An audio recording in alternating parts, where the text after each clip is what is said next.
Are you listening?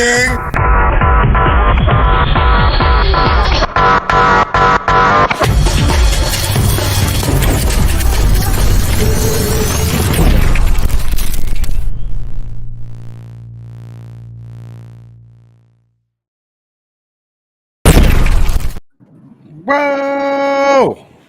Hello. Good morning. Good morning, everybody. Good morning. We had a jam-packed pre-show. If I had the hours, I'd probably do a pre-show show. Be like, hey, the pre-show. Sometimes we get in good discussions, but it was not on topic, so it was like, But it was about Hasbro's stock earnings and stuff like that. All fun stuff. Cool. But you guys rock. You guys rule. Thank you guys in chat for being here. Thank you guys for being awesome. Not a fat, moving full, hillbilly. Do welding your streams, I see. Yeah. All right. How you doing, hillbilly? Doing all right. Yeah. Trying to get a new deck to work, and it's not working quite like I want it to. So back to the drawing board on that. Back to the drawing board. Well, you got to have drawing skills. Get a sketchbook and start drawing a deck. True. All right. I'm working on it. Yeah. Captain Waffles, how are you doing? All right. Heading to my Costco to wait for orders. Costco. Costco is a beautiful place. So look, there's a Mrs. Hillbilly with some cafe. Cafefe. Hello. Beautiful. How are you doing?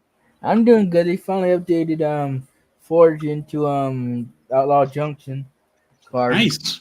So I can get those cards in that game now. Woo-woo. That's pretty cool. And man, so today's a pretty fun day. It's outside. The weather is kind of terrible. It's kind of warm, windy, and rainy. We're under tornado advisories or whatever you call it.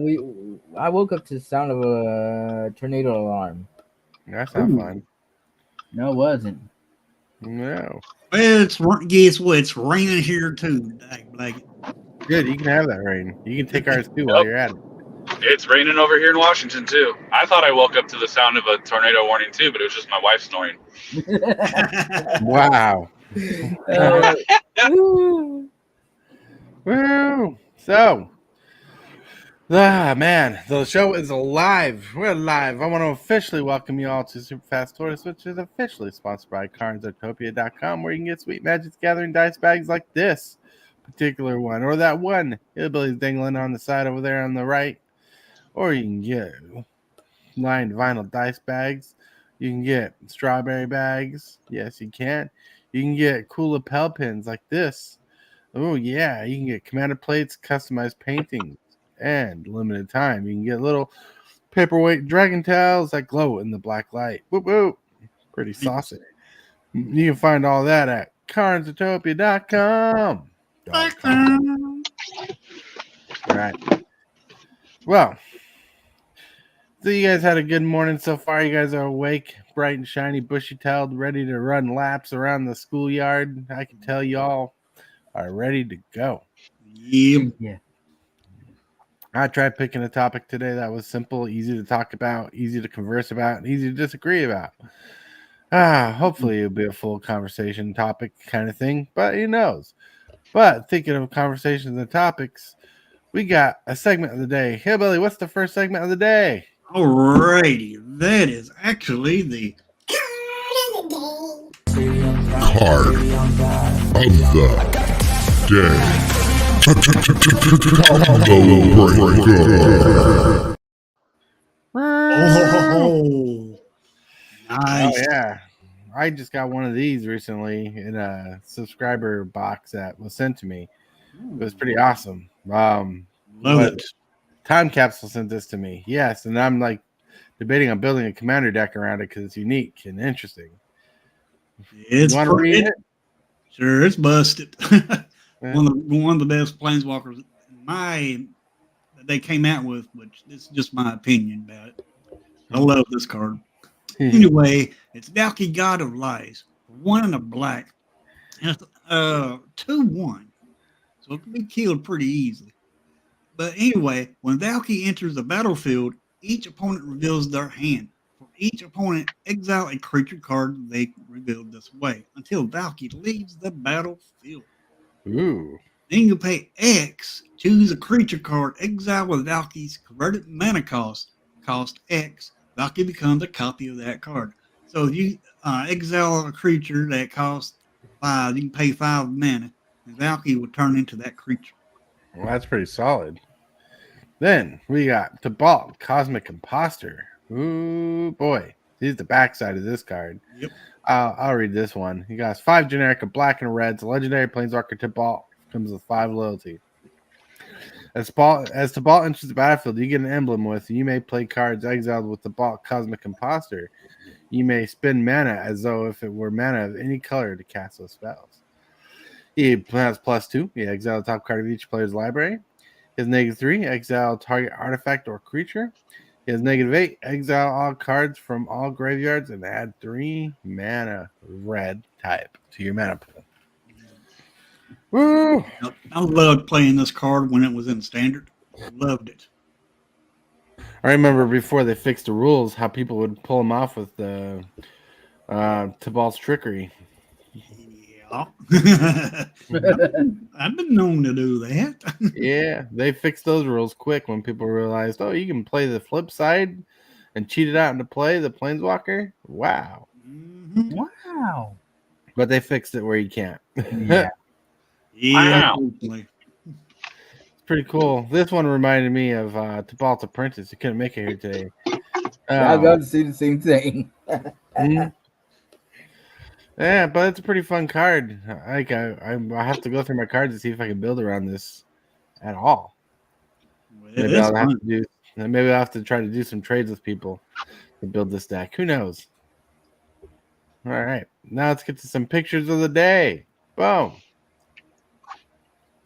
This is hillbilly every morning. He Yep. asked his wife, "Have you had your coffee yet? 'Cause I'm hungry." Yep. I'm always hungry. Ah, that cat's face. It looks so unimpressed. And then we got, what was it? Hugh Glory here. Did I hear coffee break right on? Yeah, that's right.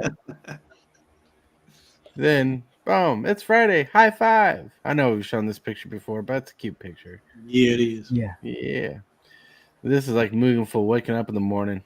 Yeah, pretty much. And the next picture is how Captain Waffle feels every time he wakes up. It's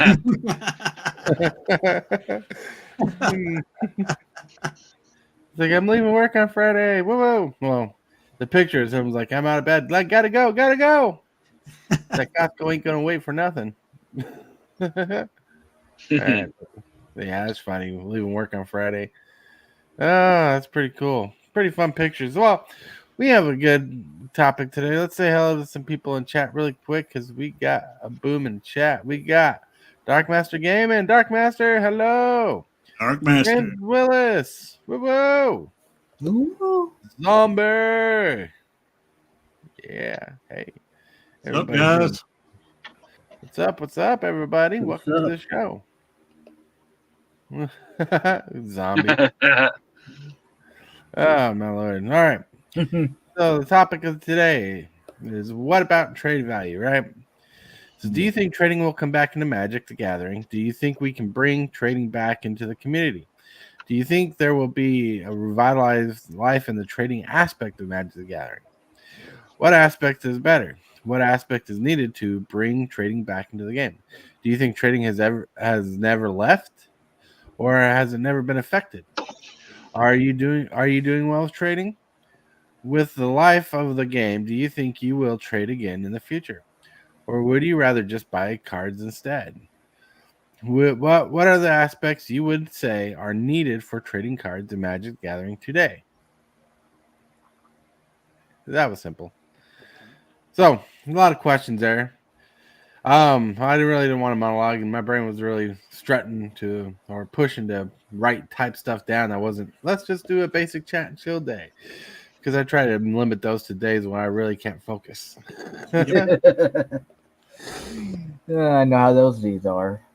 Well, my thoughts on this topic is, all right, trade value. It's according to what we seen yesterday with the quarterly. Uh, Revenue. yeah, that's it. From what we seen on that, trading is in trouble, and it's the value is not there anymore. But there's different types of value though, because you got the value of cards, then you got the value of needing or wanting. Because you can take a 50-cent card and it have a lot of value to you because it will work in your deck. Right.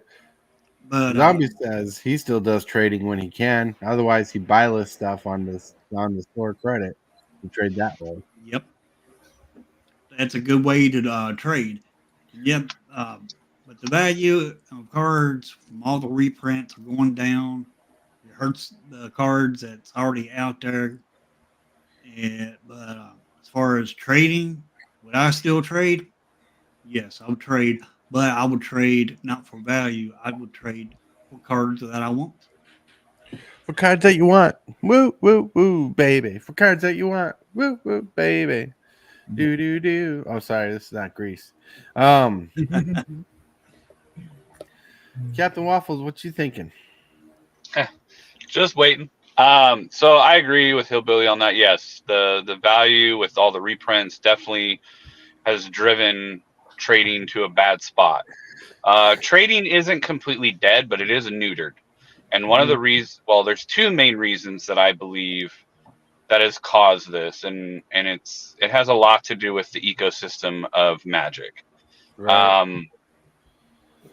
The one of the biggest areas of trading was the GPs and conventions and things like that. You had so many people with so many cards in one place that trading was prominent at these events. Right. Whether it be you trading into the vendors or you trading with other people, the need for paper Magic was much higher than it is now. So that's why people were constantly looking for cards, constantly trading, and the ecosystem thrived because you had the stores could easily offload anything that they got at the event, either through their online sales or right there at the event. So trading in cards had much higher value because they could turn it over quickly.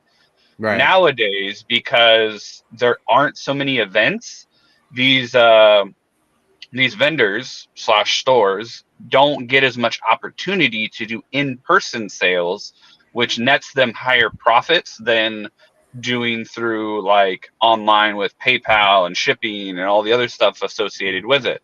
So the margins of profit is much lower through that aspect, which I mean, it's nice to be able to just hop on TCG Player and be like, oh, there's the cards I need, and boom, there it is. But the aspect of Arena has also really hurt trading because you have so many newer players getting into Arena and not having physical cards because they're like, well, I can just play events on Arena because there's no events in paper. And so the Arena aspect has really destroyed trading and neutered it because, well, I just have the deck on Arena, so I'll just stay home and play Arena. There's no reason for me to go out and spend money or trade for the cards that I actually need. So it's causing the trading scene to really hurt because I go to my local game store and I've brought binders and nobody brings anything to trade because they're like, oh, I got to lug it all around, or I have everything I need because I bought all the pre-cons when the set came out. Like, there's a lot of different things that are causing trading to just be neutered into the ground.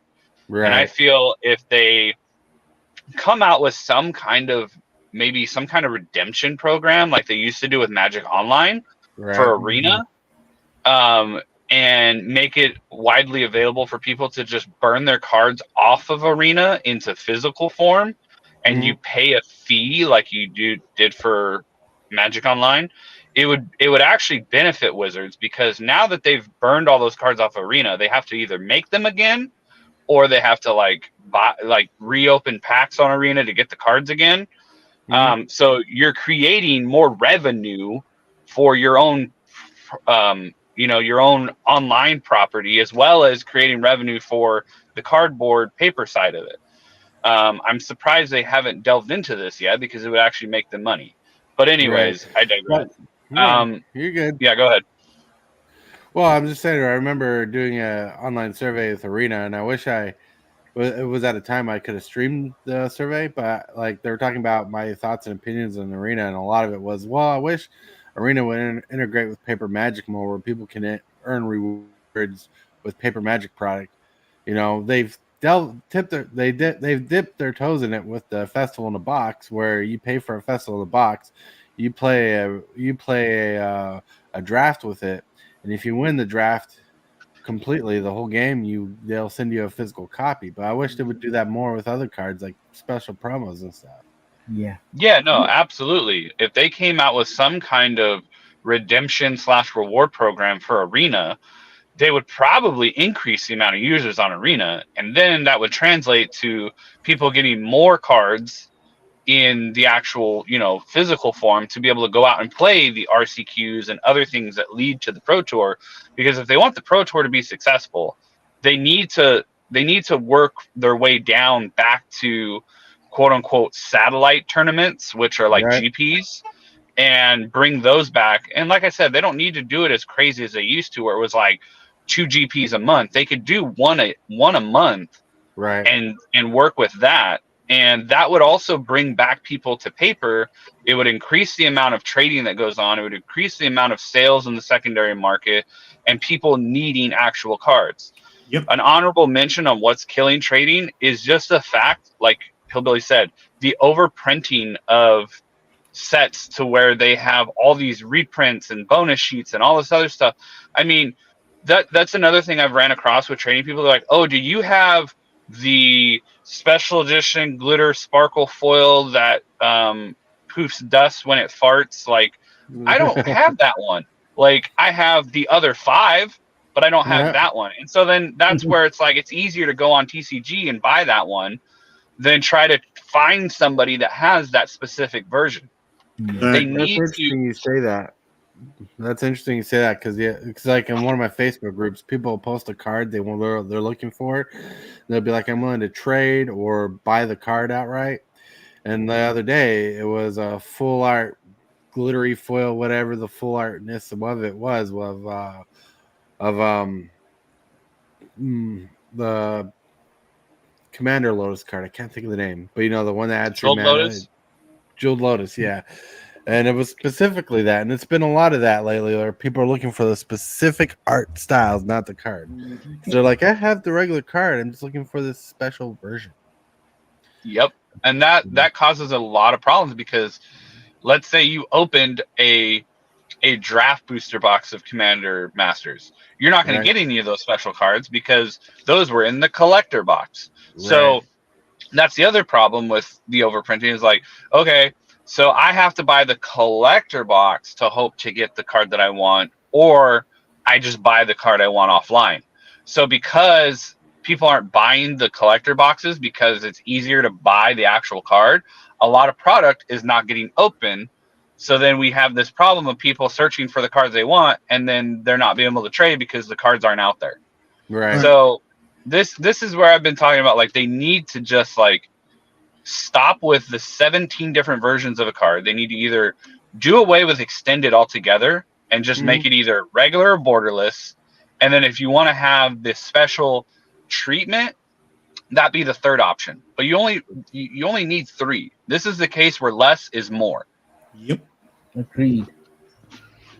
Oh yeah, let's say hello to some new people in chat. We got the Real World. What's up?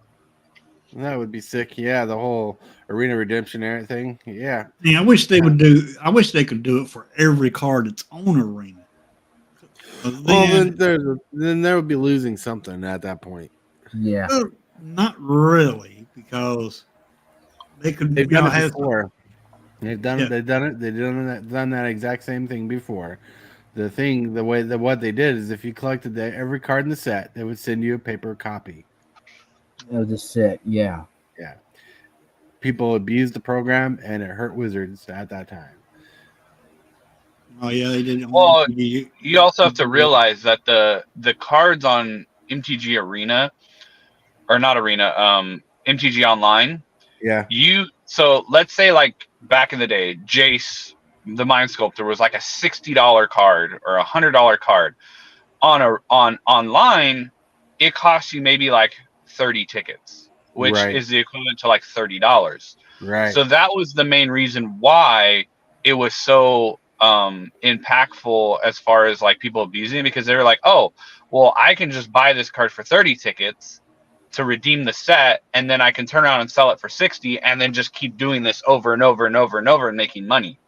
Whereas with Right. Not only that, MTG, it was with a quick way to MTG get all the Arena, cards.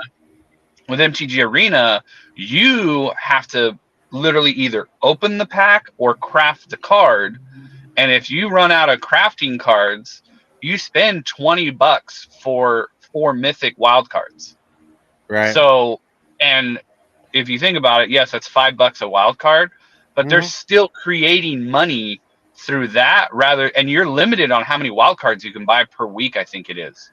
Right. So But, they make it in a way to where they could actually make money on this. yeah, it'd be cool though, is like, say they found a card that was like a format all-star, like a card that's good in multiple formats. Like Let's just say that way. Shieldred.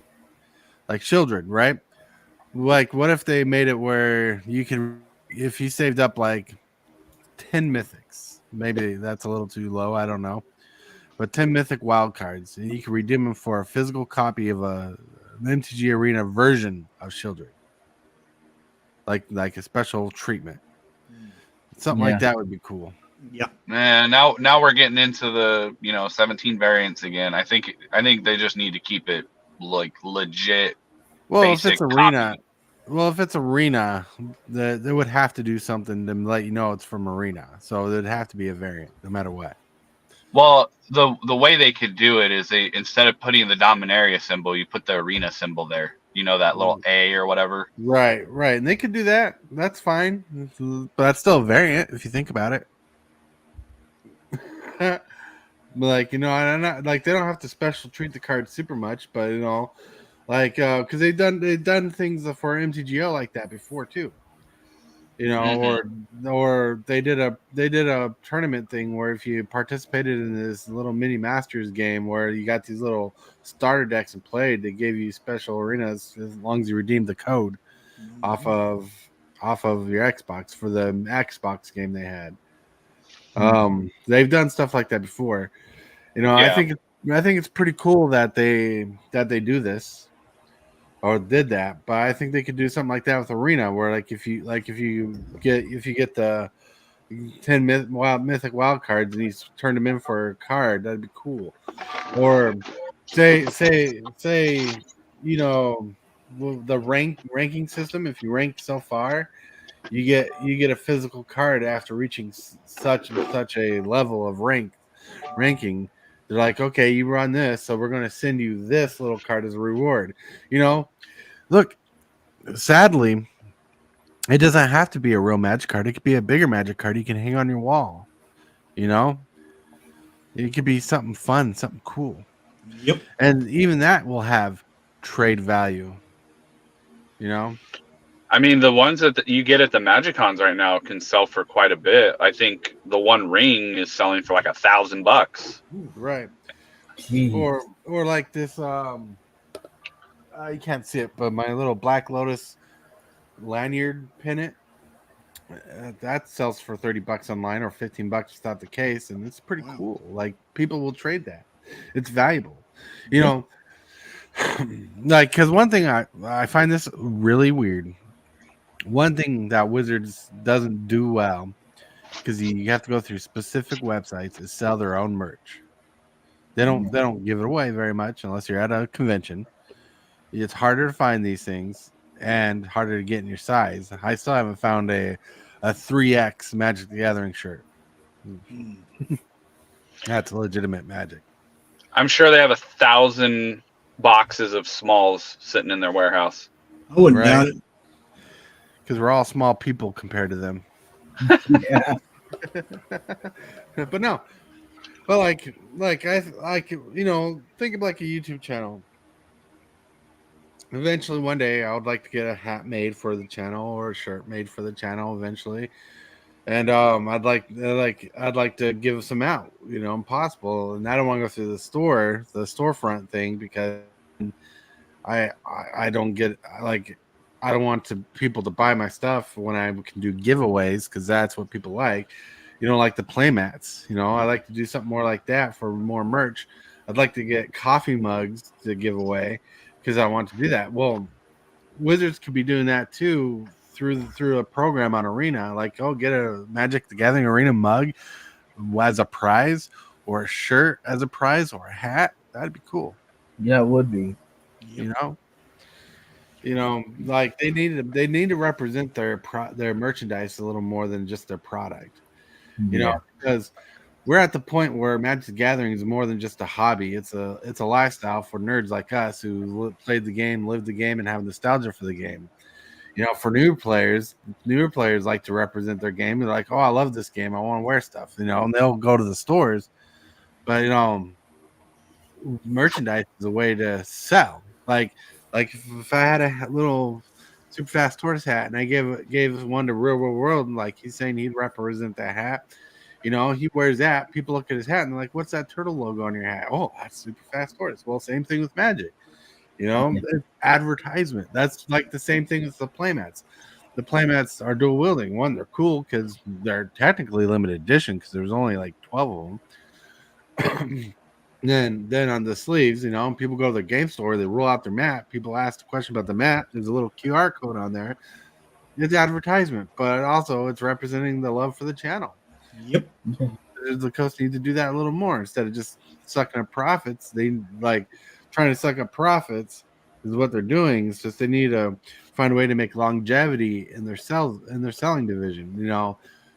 They can't rely what's in our brains and our minds on what we talk about all the time. They need to start pushing like a smaller business would, getting the advertisement out there. Because they are trying to supplant themselves as an American name brand. Everybody knows their name even if they never played the game. Yep. Well, see, you touched on a couple of things on why they're not doing that. One is they're trying to be an American brand that everyone knows, and a lot of people do know them. So they're thinking we can sit back and not have to do a lot of this work because they've gotten so big and so fat. They've forgotten where they've come from, because we as the consumers of this game have promoted the crap out of it so much for them that they're used to that organic growth that they figure they can just sustain off of that forever. And it's not Right. true, because eventually they're going to shoot themselves in the foot, or they're going to let their own company die because they're not willing to put the effort in to grow it to where they want to, because they think we're going to do it for them all the time. I think they're carrying a loaded gun myself. What do you mean by that? They're going to end up shooting themselves in the foot. Oh, okay. That was just an oddball comment. So no, there's this movie. I can't remember the name of the movie. Maybe Captain Waffles remember. Captain There's a Waffle got movie- what I meant. There's a movie where it had gods in the movie, and the gods were becoming weak, and it's because the people who believed in the gods were slowly dying off because of old age. And then it's up to this one wizard guy who's trying to figure out why the gods were dying, passing away, or just going away. To find out that they were having issues, and the gods were getting corrupted because they were lacking the power, and they're trying to find ways forcefully to get people to believe in them. But at the end of the movie, it came down to solve the problem is to stop believing in the gods. That sounds like Immortals. I might be wrong. I don't know if I've seen Immortals. I think it was a Remember, I had the guy from Jurassic Park in it. It was Merlin, like a Merlin movie, I think. I could be wrong. Yeah, it wasn't. It's not Immortals. it's definitely not immortal. So It sounds similar to that, but yeah, I don't think it is that one.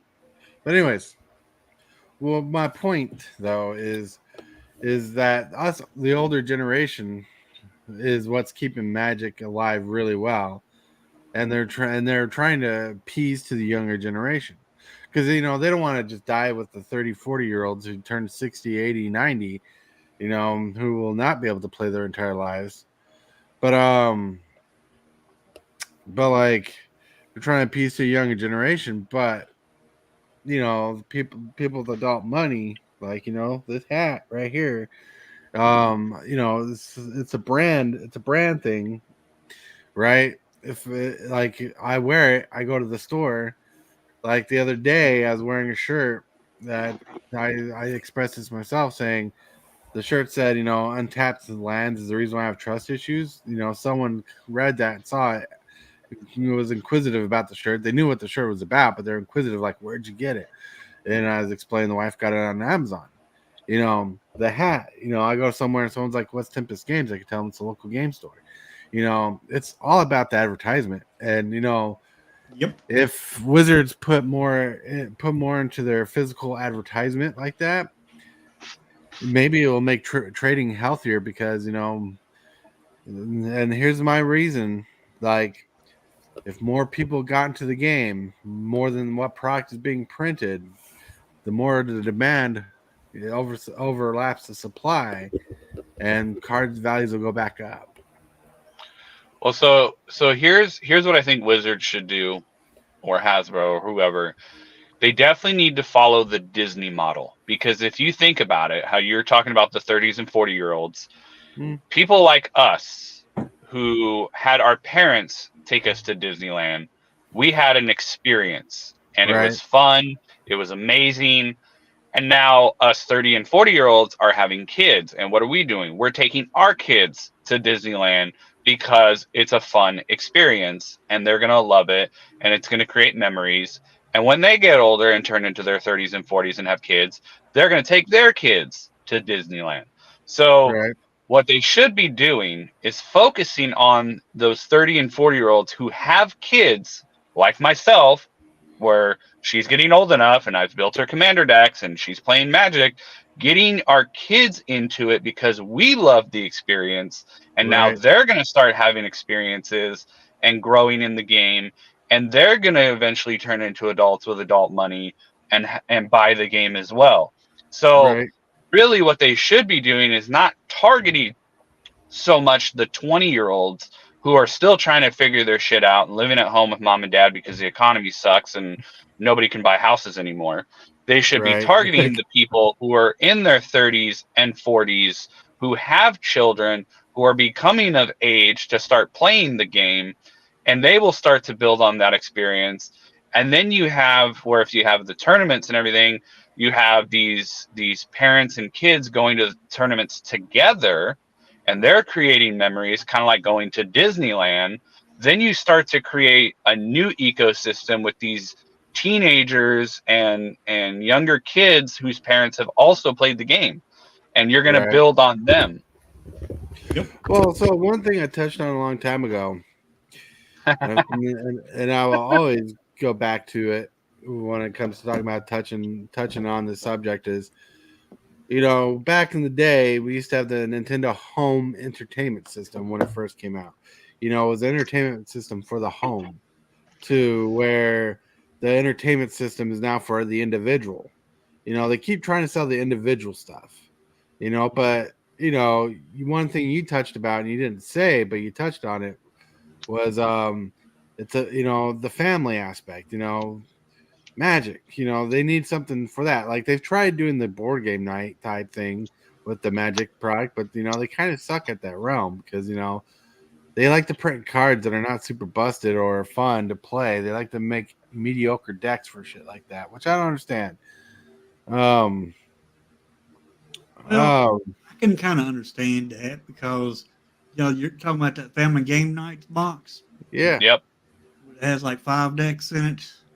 yeah, I can understand why those cards are weak, because it's for a family, and to introduce them into Magic, to get them to playing Magic.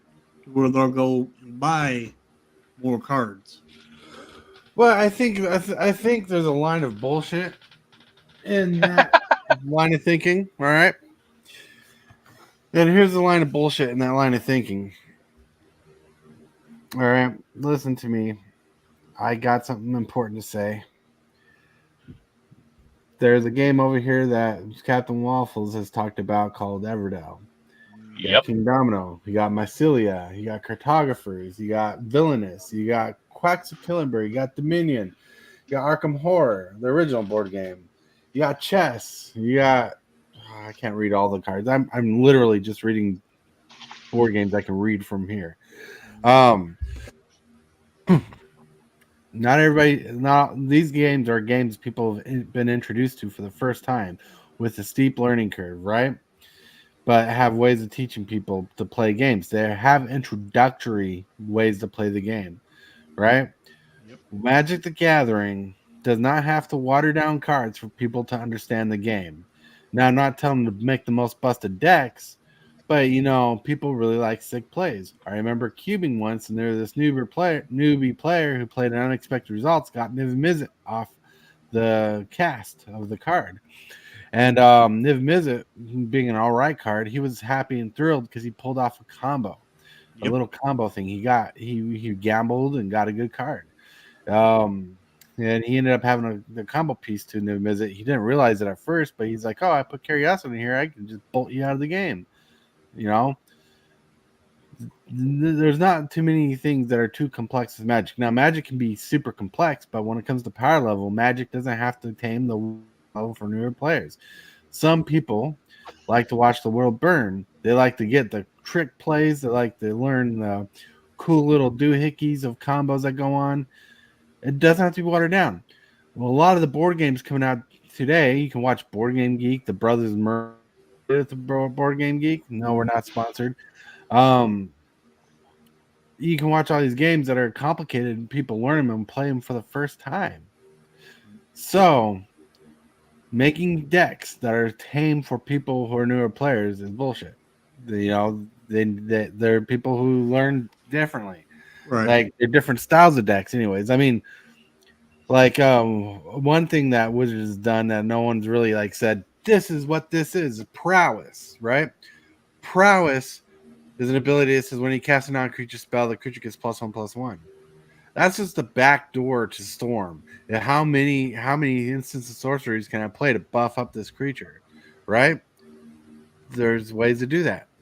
When you're building commander decks, when you get more into the game, when you're starting to build commander decks, and you're looking up prowess, you can find the stupid sick combos or little infinite loops. Introductory to Magic is just not breaking the game. There will be turn 1 or turn 2. It's making a deck that's fun, fair to play, and learning to navigate, because decks are usually easy to navigate. Yep. Oh, cool. You can see my skills container. Yeah. It's funny you talk about combos because I was playing Arena last night and I literally came across this standard deck. I've never seen this deck in my life. I don't know if it's a new brew or what, but this person was playing Virtue of Strength with Nissa, with the elf that when it comes into play mill 3 cards, and then you can pay 4 to sack it to put lands from your graveyard into play. Right. And then it was playing tons of the New Streets of Capenna fetch lands where they sack and you get when they come into play, sack it, get a land, and gain a life. Yeah. And they literally, like, in one turn comboed off for like 30 mana and killed me with a World Souls Rage. It was Jeez. insane. Because That's basically nuts. what they did was they would play the Nissa, and then they would play one of those fetch lands, and it would double trigger landfall, and then they would get the elf that comes in as a detective. Then they'd play the elf, and then they would sack it after milling and get all these fetch lands back and get 6 more triggers, and then it would go off again, and then like they did all this stuff, and it had spelunking out, and it was really cool to watch. I was like, oh man, like I don't know if this person just made this deck or they found it somewhere or what, but it was actually pretty cool to see like this combo go off. And I'm like, normally I would just concede, but I was like, I'm intrigued. I want to see how this deck wins. And I just watched them do their whole turn, and I was like, wow, I actually want to build this deck now and play it. Yeah, I've seen that deck around. Yeah, Metamonk, Coach's That's- Magic. What's up? There's a few people out there still playing that combo. Coach's Magic. I'm not sure if I want to expose my kids to playing and collecting Magic the Gathering. It will turn from fun experience into a compulsive addiction. That's where you put the can. It can turn. Right? But but like the more players we get in the game, the more you can push collectability, and that's just because if they're not printing to demand anymore, like they said they were stopping on certain things. The more players you get in the game, the more demand you have oversupply, and that'll push collectability back up.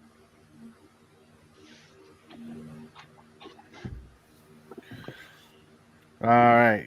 Coaches has a question. What is a healthy amount of time to invest in building decks, playing, streaming, or thinking of doing anything MTG related? Do you monitor your time spent with MTG, like screen time or on a phone? Yeah. 1 hour a day in the morning at 11 o'clock Central Standard Time is a good hour to talk about Magic. Then like limit it to a couple times a day. That was a self show, by the way. About 2 hours a day for me. Right. Not counting, So, not counting Saturdays though. Yeah. Like just pick a day. If you like, I don't know if this is about you wanting to get into it, Coach's Magic. Just pick a day you want to leap into the idea of Magic and do something Magic.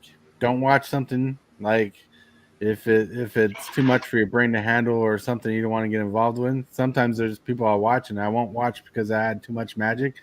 I try to regulate myself to keeping Magic related to Magic things, to when I feel like it, not when I feel like I have to.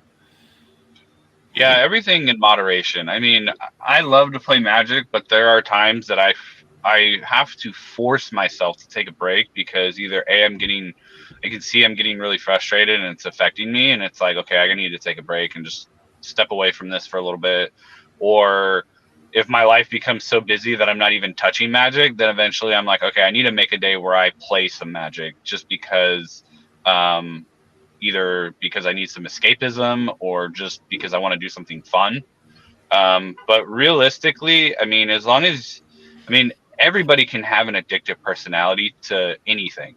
So it's really just about monitoring yourself in a healthy way of like, all right, I have free time on Wednesdays from 7 to 9. That's what I'm going to do for 2 hours. I'm going to play Magic. And then the rest of the week, I don't touch Magic at all. You can do it to where you time block it. You can do it to where you're just like, oh, I'm going to play it until it doesn't feel fun. And then I'm just going to take a break from it for a while or whatever. I mean, there's multiple ways to really monitor and keep it healthy in a way. But it can turn very addictive very quick. So I know like opening packs, that's like gambling. So I've actually advised people, like if they feel like they have a problem with it, call the gambling hotline. Like that it can help you that way too. Like even though it's not technically gambling, you still can call them and they can, help you with whatever you're feeling with that. And it can, really put some light on that. Well, Sure, yeah, for sure. I was streaming Arena twice a day. I was doing it at 9 a.m. Central Time, like I've been doing. And I was also doing it again at 2 o'clock in the afternoon. Well, I have slacked off of that, and now I'm only doing one stream a day. Just do what's good for you. Yeah. Exactly. I got, because, the more I played, I noticed that I get frustrated a lot more when I'm playing it twice a day. But now, since I'm only doing it once a day, I'm not as frustrated anymore like I used to be. Right, just like it's good to keep a healthy balance. Like in the house, there's chores to do. There's cats to feed or maintain. There's do not neglect life. Do not neglect life responsibilities. Exactly. Yeah, like the whole thing with playing it more than you should, it will get to a point. It's similar to like when you're doing a puzzle. Okay, my kid was doing a puzzle the other day. She was getting frustrated. I said, "Hey, get up, take a break, walk around for 10 minutes, come back with a fresh set of eyes." And my thing, whenever I've done puzzles, like if I get to a point where I haven't found a piece that fits in like 5 minutes, my brain is probably done, and I'm like, I'm gonna get up and walk around for a little bit, and I come back and boom, I find like 10 pieces that fit right away. Right. There's a technique called the Pomodoro technique, and what it is you spend 25 minutes on something, whatever it is. If you're working, drawing, playing Magic, anything, you literally spend 25 minutes doing it, and then after the 25 minutes, your what is it called, your focus and like attention span drops off a cliff, like it Right. falls. And so what you do is you get up for 5 minutes and you literally stare out the window and do nothing. You just stare out the window, let your eyes refocus, kind of take things in, and you literally take like a mental break. Mhm. When I used to work an office job, I did this all the time, and people thought I was fucking weird, but they're like, look at the sociopath standing at the window doing nothing. No. So I would do that, and then I would come back, and my efficiency and productivity like went through the roof. And Right. so it's something that I do, like when I'm writing for my book or anything. I like to take like a 5-minute break and just do nothing, let my brain just rest, Right. and it will I help do you. the same. I do the same. Well, with my graphics work, if I get too involved in the graphics, my brain can't handle it. I step away for like 5-10 minutes, like, as long as I need, so I can come back to a fresh mind and fresh pair of eyes and see what I'm missing. Because you got that train of thought, and you got that train of thought that just takes off, right? And that train of thought just keeps on going. You already have your expectations, and you get so focused on what's there that you don't think about the whole project as it is, because there's a biasness. That's weird to say. There's a biasness when you're working on a project, if you like it or not. If you step away from the project, come back with fresh eyes, you come with more of an unbiased opinion about it, to be like, is this good enough, or maybe there's too much, I need to take some away, whatever. I'm just adding to what you're saying. Continue.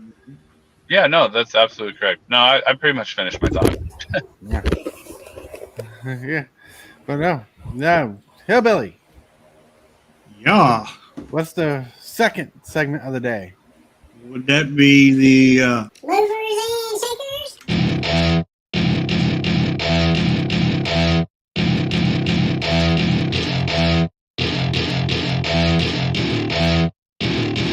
What? Movers and shakers with advertisements too. If you're hungry, there's some food on the over there. All right. I'm always hungry. Hey, I got me something to eat. All right. So moving to the final showdown, moving up 3% to 2064. Good card. Wow. And if you just heard that, little crying cat's gone crazy. All right, 29% increase for $2.10. We got Monstrous Rage. Pretty good card, actually. I like it. Play with Fire going up 11%, 349. Playing with Fire, doing some good. I'm glad to see some uncommons on here. Troxel the Corrosive will up 1% to 1778 or something like that. Troxel the Corrosive doing pretty good. The Slug Horror. This card definitely doesn't like salt. All right. That was a stupid joke. +1, 1526. Deathcap Glade just moving up. Card going up to 1714. It's dropped down from its $20 price tag. It's Shamil the Inner Sun. Shamil, this has got to be one of Hillbilly's favorite cards. Yep. +1% at $9. You got Sword of Forger Frontier. It's still moving up a little. It's just creeping. And at +4% at 340, you got Elegant Parlor. This land is pretty solid. I like all this Revel lands. Nice. +1% at 1231, you got Undercity Sewers. Just moving up good. You have Virtual Loyalty at 990, +1%. Virtual Loyalty just moving like a crazy mad fool. That's another That favorite card. That's a good one. I like the black one better, but And I like the white one. that's right. 4% negative, down $18. Got Slick Shot Show Off. It's just chilling. It's not really moving drastically. Sword to the Infiltrator at 737, down 6%. Mondrak Glory Dominus at 4208, down 1%. Oko the ringleader, 514, down 6%. Konama the West Tree, down 1%. It's just sitting there, really.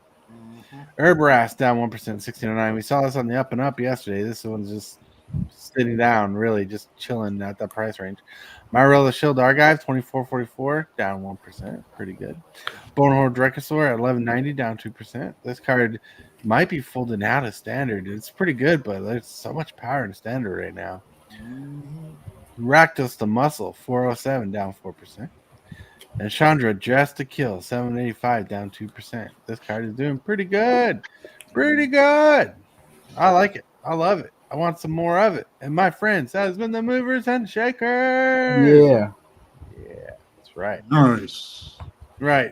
I would do the deck of the day, and I had a deck of the day ready, but we're crimping on the hour mark, so I'm going to save the deck of the day for tomorrow. Cool. Hold on, let me paste that in the deck of the day. It's a Valky deck. That's awesome. Nice. But right now we're just gonna relax. I'm glad we got the movers and shakers done. I want to we have more time in the show if Mugenful wouldn't talk so much. Right? Right? We're full. Damn, you moving full. You're just taking up all the airspace. No, I'm kidding. God damn it. So we're gonna move into the chill section. Alrighty, folks. I have 433 subs. Still trying to get to that 500. And when we get to that 500, there's going to be another giveaway. And will not be a stream this afternoon. But tomorrow, there's going to be 2 streams on my channel. It'll be the regular 9 a.m. Central Standard Time arena. Then at 2 o'clock tomorrow afternoon, there'll be a Commander game. And that's really all I have to shield for today. All right. Then Captain Waffles. Yeah, well, there's stuff coming out on the channel. I'm going to try doing some lives soon for some games, not just Magic, but some other stuff too. And then I'm doing a collab with Tybalt and a couple other people. So those will be coming out soon. And probably June will be the next pool game because I'm trying to get a Modern Horizons 3 play booster box as the grand prize for that one. Yeah. So be on the lookout for that information, probably coming in May. So as I get figured out on things. So, but yeah, we're in the first pool game, stuff will be shipping out soon. I was just finishing up getting addresses and people's payments and things. So, all right. Well, you'll get them shipped out soon. I believe you. I believe in you. Big and full. Yeah. You talk too much. Yes, I do. Apparently. Anything you want to show on your channel? Not today. Not today. All right. All right. So let's get Hillbilly up to 500 subs. There's links in the chat right there. Come on. Let's do it. 500 subs. James Willis needs to win more cards. So anyways, today is Friday. Today is a good day. It is a good day. 8 p.m. I'm going to be playing some Spider-Man. It's more Spider-Man. But I plan on doing a little live streaming a little bit soon after the show. Messing around with some Magic cards. That's my show for today. So keep on tracking with me. Keep on being cool, right? If you're not, subscribe, hit that bell for when I go live. You get a notification. Do that with everybody here that I can post in the chat. You guys are awesome. You guys are amazing. Thank you guys for showing up. The Hillbilly, Captain Waffles, Meaningful, you're amazing. Everybody in chat, I saw that. Everybody in chat, you're doing amazing. Thank you guys for joining the show, being awesome, and always listen to Lord Megatron. Shockwave! What is your command, Megatron? Subscribe for Magic the Gathering and other content for evil fun. Fear not, Megatron.